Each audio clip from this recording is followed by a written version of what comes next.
Madam, तुम्ही makeup का करत नाहीत? छोट्या मुलीच्या या प्रश्नाला काय उत्तर दिलं होतं त्यावेळच्या शिक्षिका आणि आजच्या राष्ट्रपती द्रौपदी मुर्मू यांनी? राष्ट्रपती पदाची निवडणूक द्रौपदी मुर्मू यांनी जिंकली आणि त्या देशातील पहिल्या आदिवासी राष्ट्रपती ठरल्या. या विजयानंतर सर्वात कमी वयाच्या राष्ट्रपती होण्याचा रेकॉर्डही त्यांच्या नावे नोंदवला गेला आहे. आज अनेक संकटांचा सामना करत त्यांनी राष्ट्रपती भवनापर्यंतचा प्रवास केला आहे. त्यांच्या आयुष्यात अशा अनेक गोष्टी घडल्या ज्याने त्या पूर्णपणे कोलमडल्या होत्या, पण त्यांनी पुन्हा नव्या उमेदीने उभं राहून आयुष्यात पुढे जाण्याचा मार्ग निवडला. ओडिशा राज्यात जन्मलेल्या मुर्मू यांच्या आयुष्यात आलेल्या वादळांबाबत अनेकांना माहिती नाही. या एका सर्वसाधारण महिलेचा राजकारणातील प्रवासही उल्लेखनीय आहे. आदिवासी कुटुंब, एक शिक्षक ते देशाच्या सर्वोच्च पदावर विराजमान अशी द्रौपदी मुर्मू यांची कारकीर्द नक्कीच सोपी नव्हती. मॅडम, तुम्ही मेकअप का करत नाहीत? या प्रश्नाला त्यांनी काय उत्तर दिलं होतं हे सविस्तर जाणून घेऊया. झारखंड राज्यातल्या मलप्पुरमच्या शिक्षिका राणी सोयामोई महाविद्यालयातल्या विद्यार्थ्यांशी एकदा आपुलकीचा संवाद साधत होत्या. हातावर घड्याळाशिवाय कोणतंच आभूषण त्यांनी घातलेलं नव्हतं. त्यांनी तोंडाला पावडरही लावली नसल्याचं उपस्थित विद्यार्थिनींना मोठं आश्चर्य वाटलं. शिक्षिका राणी सोयामोई यांचं भाषण इंग्रजीतून होतं. अवघी 2 मिनिटं त्या बोलल्या, परंतु त्यांच्या प्रत्येक शब्दात दृढ संकल्प होता. त्यांच्या त्या भाषणानंतर काही विद्यार्थ्यांनी त्यांना प्रश्न विचारले. तुमचं नाव काय? त्यांनी सांगितलं, माझं नाव राणी आहे. सोयामोई माझ्या कुटुंबातलं नाव आहे. मी मूळची झारखंडची आहे. आणखी काही विचारायचंय तुम्हाला? त्या विद्यार्थ्यांमधील एक सडपातळ मुलगी उभी राहिली. शिक्षिका सोयामोई म्हणाल्या, विचार बेटा. क्षणाचाही विलंब न करता ती मुलगी म्हणाली, मॅडम, तुम्ही मेकअप का करत नाहीत? मॅडमचा चेहरा अचानक पडला. त्यांच्या माथ्यावर घाम आला.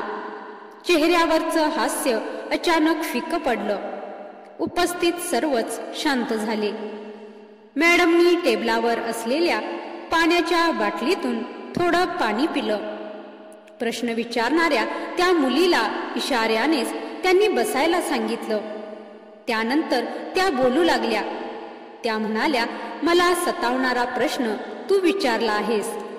त्या प्रश्नाचं उत्तर तुला एका शब्दात देता येणार नाही.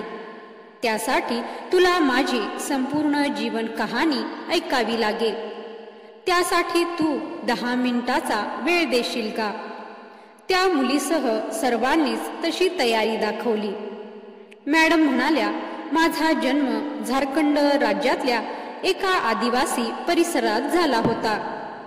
थोडंसं थांबून उपस्थितांकडे पाहत त्या म्हणाल्या, कोडरमा जिल्ह्यातल्या एका आदिवासी परिसरात असलेल्या छोट्याशा झोपडीत माझा जन्म झाला. ती झोपडी पूर्णपणे कोळशांनी भरलेली होती. माझे आई वडील तिथं खाणकाम करायचे. माझे 2 मोठे भाऊ आणि छोटी बहीण होती. आम्ही त्या झोपडीत राहत होतो. पावसात त्या झोपडीतून पाणी टपकायचं. माझे आई वडील कमी मोबदल्यात त्या खाणीत काम करायचे, कारण त्यांना दुसरं काम मिळालं नव्हतं. ते खूप अवघड काम होतं. जेव्हा मी 4 वर्षाची होते तेव्हा माझे आई वडील आणि 2 भाऊ वेगवेगळ्या आजारांनी अंथरुणाला खिळून होते. त्यावेळी हे माहीत नव्हतं की त्या खाणीतली धूळ नाकावाटे शरीरात गेल्यामुळे वेगवेगळे आजार होत होते. जेव्हा मी 5 वर्षाचे झाले तेव्हा माझे 2 भाऊ वेगवेगळ्या आजारांनी मरण पावले. एक हुंदका देऊन मॅडमनी बोलणं बंद केलं. आणि हातातल्या रुमालानं डोळे पुसले.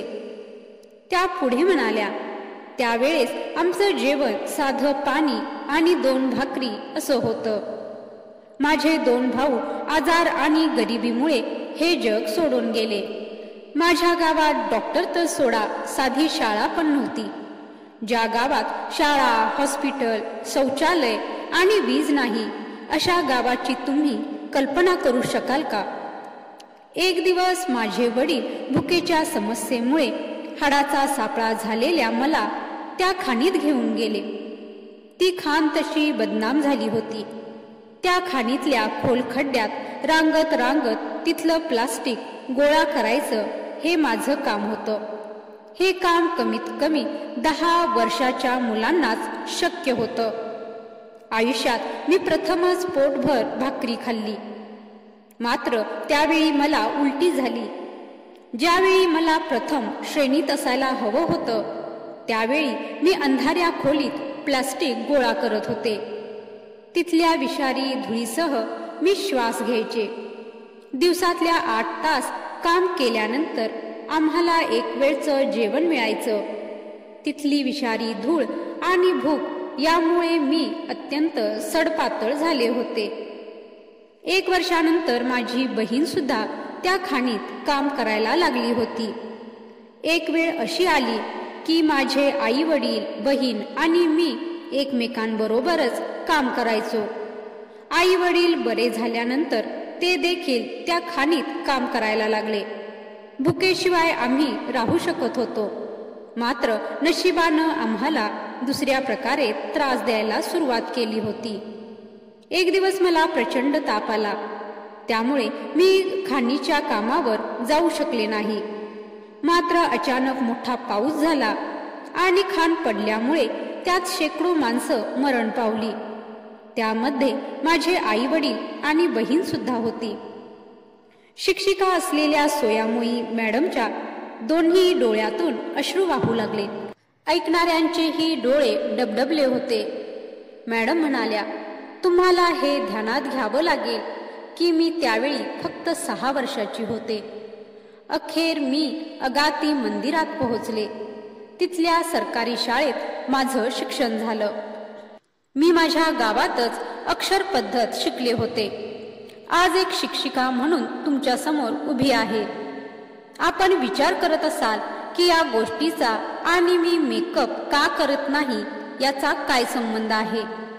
त्यावेळी लहानपणी रांगत रांगत मी जे अभ्रक म्हणजे प्लास्टिक गोळा केलं होतं, त्या प्लास्टिकचा उपयोग सौंदर्य प्रसाधन बनवण्यात करण्यात आला होता. या अभ्रकाचा पहिला प्रकार म्हणजे सिलिकेट खनिज आहे. अनेक मोठमोठ्या कॉस्मेटिक कंपन्या तुमच्या त्वचा उजळून काढण्यासाठी जे सौंदर्य प्रसाधन तयार करत आहेत, त्यासाठी 20,000 लहान मुलं स्वतःचे जीव धोक्यात घालून ते अभ्रक गोळा करत आहेत.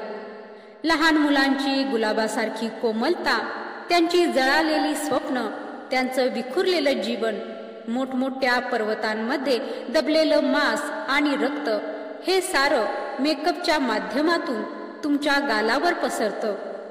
त्या खाणीतून मुलांच्या हातून गोळा करण्यात आलेलं लाखो डॉलर्सचं ते अभ्रक सौंदर्य प्रसाधनांमध्ये आमची सुंदरता वाढवण्यासाठी आजही वापरलं जातं.